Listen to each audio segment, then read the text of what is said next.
আজকে মেলাতে পেজে কিউট বই মখারে মানে রাহুল রে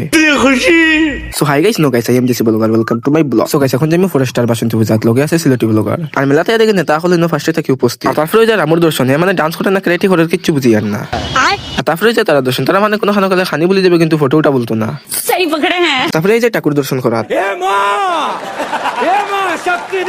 সো গাইস ঠাকুর দর্শন করিয়া দেখি আর বড় বড় নেতা হল বুয়াত আর তারপরে থেকে রামিয়া ডান্স বাদ দিয়ে পুরো ডুল বাজানি স্টার্ট করছে তারপরে এই যে মিটের দোকান খানির লাগি নাই দেখার লাগি अबे साले তারপরে এই যে বারো মজার দোকানও দেখার লাগে নাই খানির লাগি তারপরে বারো মজা খাইয়াই যায় আইসক্রিম দোকানে ফান খাওয়ার লাগি ফাইনালি ফান খাইলাই इतना सुकून সো গাইস পাখনার রিঅ্যাকশন দেখাইনি করে থাকি আর তারপরে থেকে আমরা ব্রহ্মাঞ্চল লাগি গাড়ি চকরি আই গেছি আর এখানে তো ডাইরেক্ট ছোট ছোটটা নট এলাও अबे साले আর তারপরে যাই শব্দ কাশি আর এখন বহুত বড় কথা একটা হইতো যে একটা তোমরা না শুনলে হইব अबे साले সো গাইস দোকানখন দেখা যাচ্ছে তখন খালি এখানে কিন্তু হালকে খালি থাকতো না तू समझा? তারপরে ভাই আরেকজন নেতার লোক তাই না কত সময় বইয়া মিটিং করি क्या बात कर रहे हैं? সো গাইস বালতি কোন দিছুনি না আগুন লিবে বেল লাগে কিন্তু আমি এখন বুঝতে পারি না বালতি কোন খুলতে খুলতে রাবণের লঙ্কার মতো সারা ফরেস্ট বাজার জ্বলিয়া সাফাই যাইব तू साला भोला दिखता है लेकिन है एकदम होशियार हो। সো গাইস আজকে লাগে অতখানো দেখাইব আরেক ভিডিওত।